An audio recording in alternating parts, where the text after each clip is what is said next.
A story that I knew about silk, perhaps the only one before I read your book, had to do with two Byzantine monks who committed perhaps the first recorded account we know of corporate espionage, where they steal the proprietary secret of silk production from China, bring it back to Byzantium, and create an entire new market there, which very well alters the economic trajectory of the empire. Let's start off with here. It's as good as any place to start, I suppose. So can you tell us about the first, perhaps major account of corporate espionage and the stealing of silk from China? I love that story, but by all accounts, it's probably not true. And I started thinking that because I started looking into how the Chinese domesticated silk moth got all the way from Eastern China and into Europe and when that happened. So the story that Procopius recorded is the most famous one and records how two monks came from India, or what they called India, which firstly, I suspect was Central Asia. Secondly, that they got the eggs of the silk moths, Bombyx mori, and put it into hollow sticks that helped them walk, except the journey would have taken 2 years, and silk moths developed from egg to moth in the space of short months. The second thing is silk moths need to eat a certain type of food. So all insects, these moths, have a particular food source. Silk moths can eat lettuce. If you've ever grown them at home, you could feed them anything and then the silk turns green. But the way to get the best silk from them is the white mulberry. And that also originates in, it's spread across from China to the Himalayan region into more Western Asia. So I started wondering how this could actually happen, that eggs could be taken. There was no mention of the food source, but I suspect Procopius didn't know about that. And then how they could have traveled so far. The second query I had is, it may be a myth that the Chinese were protecting the silk so strongly. It's an insect that is the only domesticated insect that humans have. And that was done, we don't really know, but the genetic evidence taken together with archaeological evidence that we do have says it's probably around 4,000 years. So it was a well-established industry, both in the creation of the moth. And it's fascinating that this is an insect that didn't exist more than 4,000 years ago. Its ancestor did. They were very well established in farming it, domesticating it, but also in the skills that it took to weave and unravel the silk threads from the cocoons of the silk moth. They did share that technology with places like Japan and Korea, and also with the Mongols. So I am highly suspect of this. And therefore, I decided I'd try and look at the genetic ancestry of the strains of silk moths that originally came from China and came into Europe. But it's very hard to find that data. I think the study of the wild ancestor, or the number of them that have been analyzed, isn't sufficient. But there is a Chinese scientist based at Harvard University who is planning to do that project. So I'm speaking with him and watching with bated breath. But I really don't think that story has any legs, unfortunately, even though it's a great story. But maybe those two things go together. You raise a number of good points. Procopius is really entertaining, but a guy who describes the emperor and his wife's heads leaving their body at night and floating around the palace is maybe not the most reliable source of information, no matter how fun it is to read. But when you don't have anyone else who has all the inside dirt, then, well, you take what you can get. And also, if Byzantium had a lock on silk production, then why would there still be such vigorous trade throughout the Middle Ages on the Silk Road? But what your book does is go beyond the Silk Road, which discussion of silk typically doesn't do, and go way back to its evolutionary origins. And you raise a point that most people don't know, and that's there are multiple types of silk. There's the Chinese silkworm Bombyx mori, which most people think of when they imagine silk shirts and what they might have worn to prom in 1987. There's also sea silk from mollusks. There's wild silk from mosks. Researchers are trained to harness spider silk with great difficulty, as we'll discuss later. So could you discuss the different types of silk and how they're harvested, particular challenges with each, so we can understand it better from a world history perspective? So, I mean, like you, I grew up with an Indian family and who wore silk saris, and I I remember as a child seeing the silk woven in homes and villages on beautiful hand looms. And I didn't think anything more of it. I thought it was a Chinese product. As you say, most of you will have silk in your wardrobe, and that silk will be from the Chinese silk moth. And that is a silk caterpillar that undergoes something called complete metamorphosis, which means its infant form is completely different from the adult form. So this caterpillar is tiny and it eats copious amounts of mulberry leaves. It eats and eats and eats, and it becomes very juicy and fat, and then it stops. And when it stops, that's a very dangerous thing. It stops in order to become an adult, but it's a very dangerous thing for a juicy insect to be immobile, because things like to eat it, but also in the period where it's developing silently to become an adult form, it's prone to infection, so bacteria and fungal infection. And so in order to protect itself, it produces a material that it wraps itself in, and that's silk. And it's not the only insect that makes silk. Many insects do, and other animals, as you say, also do. And the silk is made in silk glands along its body, and it emerges from the salivary glands, and it moves its head and it weaves this cocoon around it. And that cocoon has antibacterial and antifungal properties, but it's also incredibly strong. This is a material that's 1,000 times thinner than a human hair, and yet it has a huge sort of tensile strength and stress breaking strength. And the reason that the silk is so strong is because it has this molecular structure that is made up of protein, but it's very, very boring. It's a very boring, repetitive structure. That structure of its silk is very similar to spider silk. So spider silk and silk moth silk and the wild moth silk is very similar. And that's what gives it its strength. The mollusk I'll tell you about a bit later, that's slightly different, but it is called silk and it has been used as silk. It's called a sea silk. So most people in the world understand that this silk comes from China. We always hear about the Silk Road, and, the Romans were amazed by silk, and so was Alexander the Great when he saw, the Romans and Greeks got there and saw these silk banners blowing in the wind. And that's because the Chinese silk moth was created and bred. We domesticate animals to suit our needs. And so from the wild ancestor, the domesticated silk moth, the females got bigger, so the bodies had more eggs, but it also made a bigger cocoon that produced more silk. But, there was a textile expert and archaeologist at Harvard called Dr. Irene Good. And she made a very good point that because everyone thinks it's a Chinese fabric, if you were an archaeologist working out in China and you found some fabric, of course you're going to test it to see if it's silk. But if you found it in Mexico or Madagascar or India or Cameroon, you probably would dismiss it as something else. But all of these places did have their own production of wild silks. Some people made it from moths and some people made it from spiders in different ways. But I was interested in I think across the world, if human beings and populations saw an insect doing something interesting and saw that there was a material that they could use, they probably were going to use it. So what Irene Good did, she found some bracelets at the Boston Museum of Fine Arts, and these came from the Indus Valley civilization. And the date was parallel to the first production of silk in China.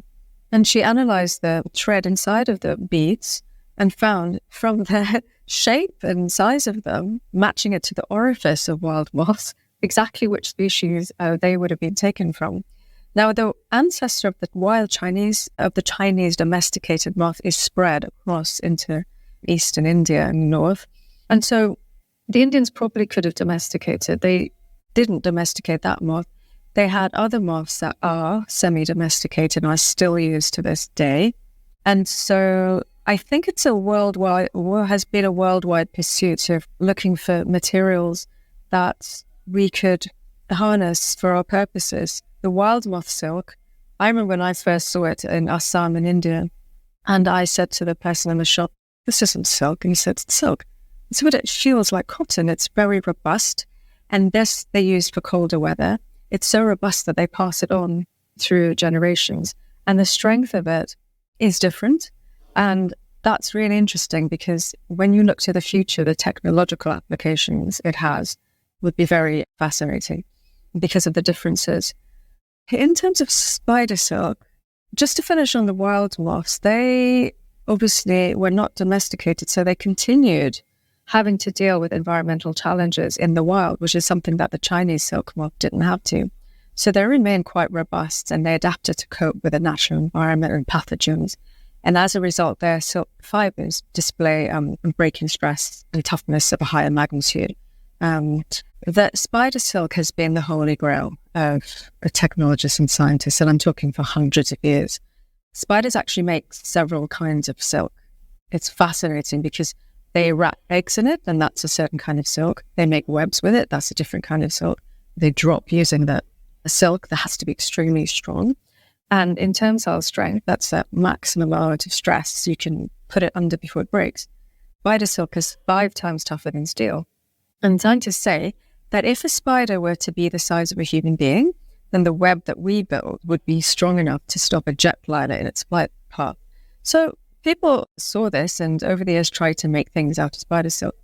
But whereas moths can be quite compliant, in fact, because the silk moth was domesticated and then it spread to Europe, it's such a docile animal and it undergoes metamorphosis, which has been absolutely fascinating for people to look at and try and figure out scientifically. This has been something that's studied very much in science because it's available to study. Things like pheromones were discovered through the study of silk moths. Spiders are less cooperative. They don't like being kept or farmed. And if you keep a lot of them together, you end up with one very happy spider and all the rest being eaten. And so over the years in different parts of the world, without each other knowing, different scientists have tried to create contraptions. And I'm talking about the 17th, 18th, 19th, and even 20th centuries. And these contraptions, they sort of immobilize a spider by pinning their legs back and then extracting the thread, sort of they tickle the abdomen, and then they extracted the thread directly from them, which is, I think, is quite painful for them. But it didn't kill them. So after you extracted it, you'd let them go and they'd go away being very angry, but you could then extract more from them. And that's what was done in Madagascar. The huge problem and the difficulty with making anything out of spider silk, it remains quantity, because we just haven't been able to crack that. But interesting strategies have been used over the years. So there's a team, I think in Colorado, Sir Randy Lewis, his lab's still going. And he tried to use other organisms to produce spider silk. That's called genetic modification, first using bacteria, E. coli, but also yeast and the kind of yeast that you make beer with, by putting some genes from the spider, the silk-related genes, into those other organisms and getting that organism to make lots of the product for them. That wasn't great. So then he made a spider goat, which was a mammal in which he inserted spider DNA so that when the animal was milked, the silk, spider silk, would emerge in the milk in liquid form. That also is not great because the issue is when you genetically modify an animal, you take DNA from one and put it into the other. You never use all of the DNA. You're using certain parts of that silk protein. And so it'll come out being part other animal and part spider silk. And the other fascinating thing is the silk is strong because of the protein sequence of it, because of the structure, the building blocks, like Lego blocks, the way it's put together, very repetitive, makes it very, very strong. But it's not just about the building blocks. When the silk emerges from their glands of the spider, so the moths do this too, it starts as a liquid in the body, but when it hits the air, it solidifies into a solid thread. When that happens, it falls into a particular conformation, a particular shape, and that shape adds to the strength of the silk as well. And if you milk a goat and you get spider silk in liquid form, how are you going to take it back to a solid form that reflects what the spider does? And so people say, you know, with all our technology, are still unable to do what a spider does on a diet of bugs. The lab, I think, is now using the silk moth, the Bombyx mori. And Randy said, well, the silk moths have been doing it for several thousand years now, so they're the experts on it. So let's put the spider silk genes into the silk moth and see what happens. So it's an ongoing struggle, but the main barrier is getting enough of it to do something with. As a public science educator, I could imagine how frustrating it is to watch any Spider-Man movie where a high schooler, Peter Parker, can create a synthetic web shooter, and you're asking yourself, why doesn't he have hundreds of millions or billions of dollars of venture capital? Because what he's sitting on here is way more valuable than stopping crime. You know, why not create the most powerful body armor so nobody essentially ever dies again and it weighs 5 pounds. Oh, yeah. He should be on a yacht in the Mediterranean somewhere sipping a cocktail for sure. Yeah, absolutely. Terrible misallocation of resources. Something interesting about silk from an archaeological perspective is, as you know, it doesn't arise in one place. It arises in multiple places. And the difference that creates is if a piece of technology, let's say a chariot, that we're fairly sure does arise in one place in Central Asia, about 2000 BC, as it spreads out across the world, you can see it still maintains some of the characteristics of where it was created, technology in the wide, endless plains of Central Asia, and it's modified in its environment, but you can see that ink blot spread. Whereas if another piece of technology, say pyramid architecture, arises in multiple different places because, according to physics, it's simply a good structure. Sorry, Ancient Aliens fans, it isn't something that somebody from on high gives to us, but different civilizations simply see the practical value. Silk is the latter. So because of that, it really does take on local characteristics, and it emerges in China, Indus River Valley civilization, Indonesia. So can you talk about its emergence in different cultures and how it takes on those local characteristics? Well, I mean, part of it is that the silk has different characteristics. And, the story of the Romans or Alexander going to India and China and seeing, not to China, but seeing Chinese silk that had left China and come west, is that there was already silk in Greece, and that was a Pachypisa otis, also in Greece, and in Turkey there's wild moth. So the types of silk produced by different wild moths have different characteristics, so they can be thicker, for example, and that means that the spindles and the looms that we use were probably a bit different. I don't know if it is the latter or partly also the former, because in the case of the Chinese silk, as it came west to Central Asia, you do see I'm not a textile expert, but you see key patterns in the silk that probably did originate in China. So maybe they came with artisan. But you also see interesting things. So in China, and this is the problem with, I guess, the industrial type of domesticated silk, is that the silkworm wraps itself in this cocoon, right? And that's to protect itself. And if the silkworm emerges from that cocoon, then it vomits this enzyme that's kind of reddish, rusty red in color. I raised some at home and I still have the red on my fireplace. It's very strong. And that means you don't have this beautiful white thread anymore. It's dirty, but also there's a big hole in the cocoon. And that means the thread is broken. Now, if you unravel a cocoon seamlessly, you get about 2 kilometers. I don't know what that is in miles, but a long, long seamless piece of thread. And when you weave that, it has a sheen, it's this magical luster. But in order to get a whole cocoon, you've got to either boil or stifle the pupa inside the cocoon. So it's not very nice for them. When you get to Central Asia, coming into India, you start seeing broken threads woven into silk. And that, it sort of chimes with, there was another legend of a Buddhist princess who came and married into Indian or Central Asian family.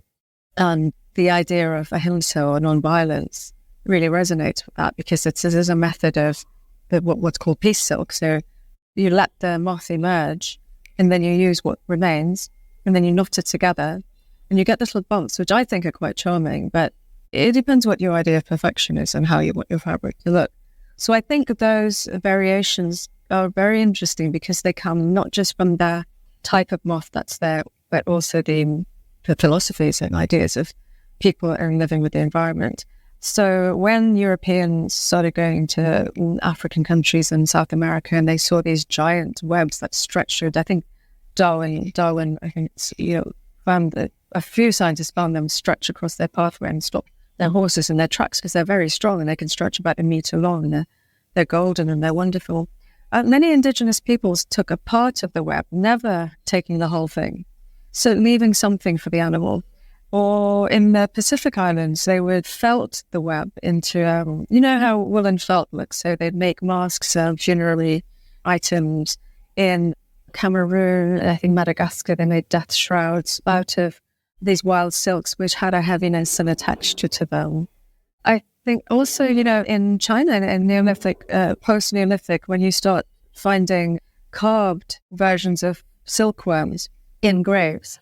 And so I think in a funerary context, that's like maybe looking at the metamorphosis of this insect that comes out seemingly after death to another life. And so there's a lot of things that we can, glean from how people interacted with the products from the natural world in different places, and that had an impact on the textileity in some places. Hey everyone, Scott here. We're going to take a short break for a word from our sponsors. Yeah, I would like to discuss its value. In one sense, it's a given how valuable silk is. The Silk Road is the backbone of the transcontinental economies of the ancient and medieval world. It and spice are what kick off the Age of Discovery because its value is so high that it's worth going on a incredibly dangerous journey with untested technology for navigation, shipping. So we understand that value, but the value of silk goes way further back than 2,000 years ago.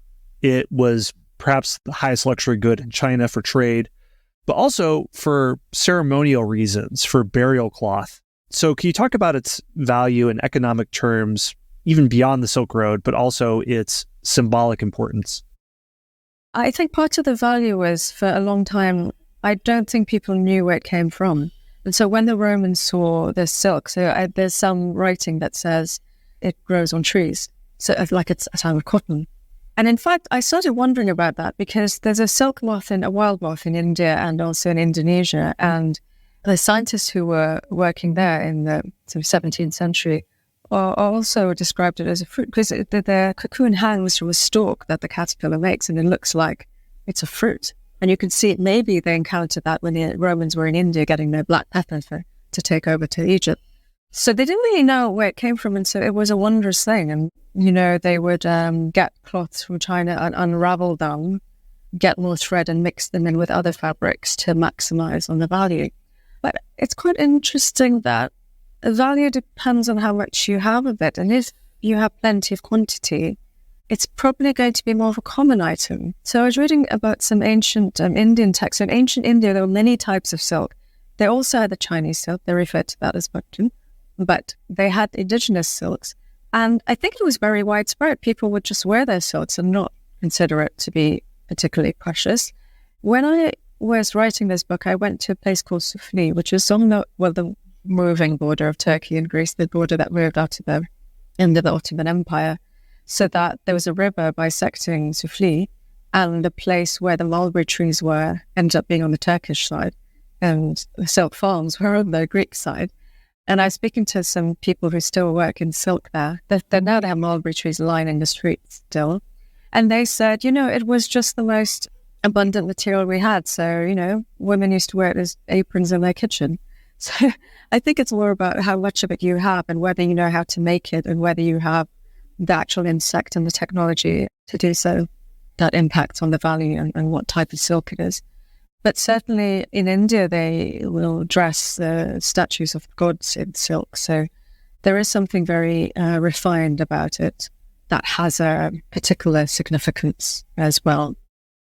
Scientists at one point in the 18th century were going crazy over the idea of understanding silk's properties, being able to produce it at scale. In the way in the 21st century where researchers are just thinking all sorts of moonshot ideas with large language models and AI, what it can do, or genetic engineering with CRISPR. The 20th century, the enthusiasm was with the possibilities of atomic energy.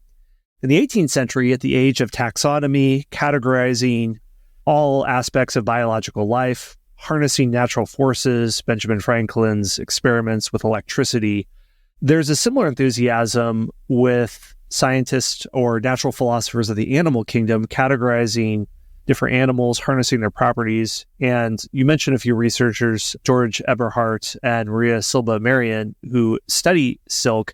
And can you tell me about the scientific enthusiasm surrounding silk at this time period?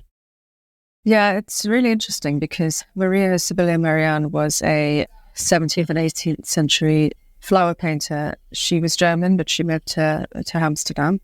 And since she was 13 years old, she had been interested in the metamorphosis of insects. So she would collect insects and draw them, metamorphosizing. At the time, that was sort of heresy because obviously God created things as they are. They didn't become it from something completely different. And so studies like this were quite iconic to look at the sort of fascinating development of animals and what happened inside of the body and how they developed. She lived in Amsterdam where ships came in from all around the world because, of course, the colonialism was in early full swing. And they also had, shipping of everything, including human beings, into slavery from Africa, but also the indigenous people in countries being enslaved to grow crops for Europe like sugarcane. And so people were going across, Europeans were going across around the world. And they tended to be military men, adventurers, doctors. And they'd go out and find these insects and then they'd pin them to boards and send them back on ships.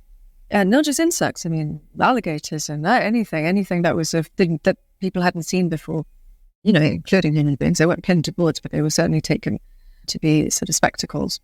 And she saw these wondrous objects in Amsterdam that she said, I can't, there's no point studying a dead animal. That doesn't tell me anything about it. Where's the male? Where's the female? What plants do they live on? What do they eat? What's the life cycle? So she was a sort of mother of ecology, if you like, because she wanted to see the animals as they lived and died and reproduced in the wild. And so she got on a ship from Amsterdam with her younger daughter and traveled to Suriname with the express intention of studying the metamorphosis of insects and looking at animal life, which makes her probably the first scientist to do so, because other people, Darwin was a ship's doctor. People went off, soldiers, etc., but she had this intention.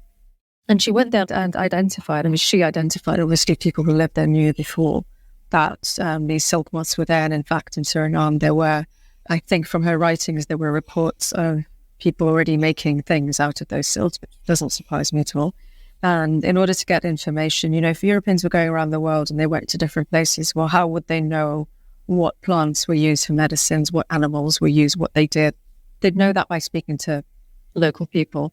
And so there was a native, a Surinamese woman who she actually, when she left, took back on a ship with her to Amsterdam. And unfortunately, she was never named and we don't know who she is. But she would have contributed to Marianne's magnum opus, which was an incredible study with beautiful drawings, where she also looked at things like, the first European descriptions of, she'd say, there's this thing and it's like a potato, but it's kind of sweet and it's red. They had never seen that. Or this tastes a bit like an apple, but it's spiky on the outside and it's a pineapple or chilies. And so it's wonderful seeing those images that she drew. So that was a quest to look at the metamorphosis of insects. Georg as well, there were people, she didn't cut them open, but there were scientists who were looking at this one, Malpighi, who were cutting them open and looking at what exactly is happening inside the bodies, where are the silk glands, how is this thing made. This became a fascinating model of research. Coming back to what you discussed earlier, the industrial production of silk, particularly spider silk, everything it could do, incredible tensile strength, but the challenges of producing it, since spiders can't be bred in the way that silkworms can to produce it at a large scale. What are researchers trying to do to overcome these challenges? And what are some different methods that have been put forward? And I'd love to hear the roadblocks in this process and how researchers are thinking of overcoming this. So that's the genetic modification. So where you can't produce a lot of the silk from an animal like a spider, you take a section of its DNA and you insert it into another organism that does develop very quickly. So E. coli bacteria divide rapidly. And so every time they divide, they express the genes inside of them. So if you tell it to express a spider gene, that's what it will do. So I was describing that it's not really spider silk. There's been no good methods as yet to generate large amounts of what is a true spider silk, because we don't really know how the spider does it. So in terms of technology, there's a lot that's already been done. I had this question as well. You hear about silk being used in technology and you think, yeah, but I've been reading this for 10 years. But actually a lot has happened. I first came to my interest in silk really because of regenerative medicine. So the idea that silk is a natural animal protein, people have known this. It was used in surgical sutures. It still is. In ancient Greece and in ancient India, for example, and China, no doubt as well. The armies of Genghis Khan and the Chinese armies also wore them as undershirts. And, it's a light sort of body armor, but really, if you have a missile arrow penetrating your body, it's bad that you get shot, but what's more dangerous is when you try and remove the arrow.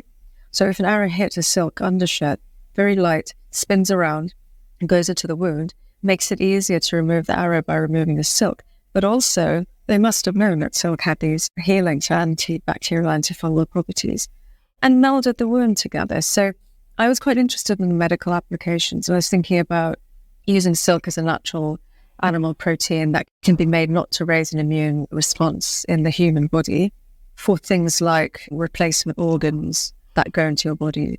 Say if you 3D printed a hip replacement type of bone using silk, and then you seeded it with your own cells, and they can tell the silk scaffold when to self-destruct, and they can. And then, this is just an example, and then your own cells remain, so your own bone is rebuilt. Also, looking at development of the heart and cornea. So there are a lot of things that they're looking at. And the thing is, when you put something in the human body, you have to be extremely careful about if it's a thing you can remove, any problems are caused. And so it's really important to have extensive clinical trials. And I know in COVID, we saw vaccines being produced very quickly, but this is an example we see in times of war and great difficulties when lots of money is thrown at scientific research and all these innovations come out. We see that time and time again. But generally it takes, decades to come to any innovation. However, in Tufts University in Boston, Professor Fiorenzo Omenetto has done several things. He's used silk to temperature stabilize vaccines and penicillin and chemotherapy drugs. So you saw with the COVID pandemic as well, it's very hard to not waste vaccines or get them to where they're needed in countries where they don't have the infrastructure or the refrigeration. So this you can keep at room temperature. And it has been, I think, at the Mayo Clinic for the last almost couple of decades, completely stabilized. They're also looking at for things like soft tissue filler and artificial blood vessels, implantable surgical objects like bolts. And he says that they have already used it for the treatment of vocal cord paralysis so that patients have walked in not being able to speak and that the silk has enabled them to speak. So these things have happened. But all of these things have been done with Bombyx mori silk, not spider silk, not any of the other silks. And the thing that really interested me, because I came to it from the medical aspect and I read lots of scientific publications about the medical and surgical aspects. When you actually speak to the scientists, all those working on spider silk and the Chinese silk moth silk, is that they're actually quite engaged, not just with the medical, but maybe more so the environmental. Because as a natural biodegradable material, we've become very good at making plastics, so synthesizing things. The silk is a biodegradable natural protein, could be used as replacements for plastic cups and bags, but even more, Omenetto was working on silk electronics. The electronic waste is probably, if plastic's bad, but electronic is where does it go? Where do all your devices go? And then you have people like Professor Neri Oxman. You remember I said that in order to extract the silk from cocoons, you've got to kill the poor, the caterpillar. She, a few years ago at MIT Media Lab, created a scaffold, like an architectural scaffold, and she's put lots and lots and lots of silk worms on them. And the silkworms went ahead and wove or built the silk on top of the structure themselves. So I think there are ways of using silk for environmental purposes, but also medical purposes in a way that's less destructive and more sustainable and less impact on the world. But yeah, these things tend to be done with only the Chinese silk moth. Well, I've been thinking too small when I've read about the synthetic production of spider silk. All I thought of was better construction materials and body armor, but it sounds like this would revolutionize material science and medicine more than the semiconductor did electronics, that this would essentially change everything. Is that somewhat accurate? Yeah, I think so. And it's not just, so I said many animals make silk, many insects make silks, but there are also other animals that make something that is like silk or has been used as silk. So one of those is a Pinna nobilis. It's this giant, it can be 1 meter tall, a mollusk. It's sort of shaped like a fan or a flame. It has a sharp point where the foot is, so where it lives in the Mediterranean and sits on the seabed. And it kind of fans out into it looks like, the mussels that you eat, but a larger version. And like the mussels, you may have seen the blue mussels, a little thread that's at one end. And that thread it uses to anchor itself onto rocks. Well, these huge mollusks have threads that emerge from their feet to anchor them into the seabed. And that thread is not spun, it's blow molded. It's sort of like an extrusion molding where it shoots out this thread that is much thinner than a human hair. It's very fine and very beautiful. And it's kind of golden, greenish, brownish color. And people have woven fabrics out of it for many, many years in the Mediterranean, all over by that. I mean, North Africa, Southeast Europe. They found the first corroborated one in what was a quincum, so one of the northernmost borders of the Roman Empire, where there were a lot of soldiers and people from North Africa who lived there. This thread is beautiful and it's fascinating for so many reasons, but also it's self-healing. It repairs itself. And so in terms of applications, if you could use it as inspiration to create a new polymer that can not only repair itself, but if it's damaged, but it does so underwater. That's somewhere we would struggle to work underwater or in extreme conditions. I don't work on this, but I've heard of this shrimp-like animal. I think the American military have been looking at it a few years ago. And it does spin a thread, and it spins a thread which in strength and elasticity is somewhere between the strength of the kind of cement that, barnacles use to adhere themselves to ships' hulls, between that and spider silk. So, yeah, as it said, what spiders can do so effortlessly on eating, little bugs, with all our technology not being able to emulate, but we're trying, and I think that work is underway. Yes, it may take time, but it's really worth doing. And I think silk is a very good example of how we could look to nature to study new kinds of, not new to them, new to us, of smart and sustainable technologies. Because at the moment, we're dependent on hydrocarbons to make things like this. And we waste a lot. And nature isn't wasteful, is it? It recycles. And I think that's by looking to not just the animals I've mentioned, but to the natural world to try and understand the technology they have embedded in their bodies would be a really good place to start. Silk has something to offer for historians, for researchers. What do you hope that readers take away about silk in light of its biological properties and role in human history that you've researched? I think silk is one of the only, if not the only, materials that is so ancient. It's been in continuous use over millennia, and that has this really incredible future. And I think, body armor, yes, but it's kind of a textile. Like, we know that silk can be fabricated because it always has been. But it's these new applications that can really give us an edge in sustainability and in thinking about how we interact with the environment. And, remember that when you create silk, it locks carbon in. When you grow mulberry trees, it locks carbon in. And so looking at the wild silks, if so many countries around the world had industries, and not, cottage industries in them, but these are native animals. And the native animals need particular trees to feed on. So in order to create silks from them for various purposes, you need to preserve the forest that they live in. And so I think in a really holistic, wider sense, thinking about how we use but not abuse the natural world is something really interesting. But I think this book didn't end up being what I thought it would be. I set out to write a science book, and I wrote about 15,000 words of it and threw it away because it wasn't really... I think sometimes books write themselves, and all these scientists, these characters started speaking to me, and I kind of fell down this rabbit hole of the history and natural history and all of these discoveries that I had no idea about, and I wanted to learn about myself and how that science fits into the wider context of society. Science has been very extractive. European science has been extractive.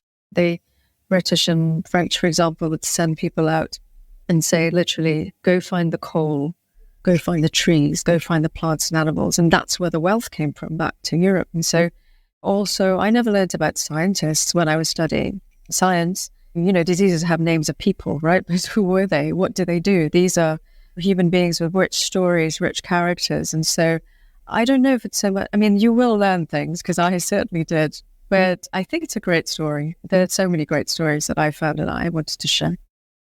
Well, thank you for sharing all this with us. And for listeners who want to check out Aarathi's book, the name of it is Silk, A World History. Aarathi, thank you for joining us.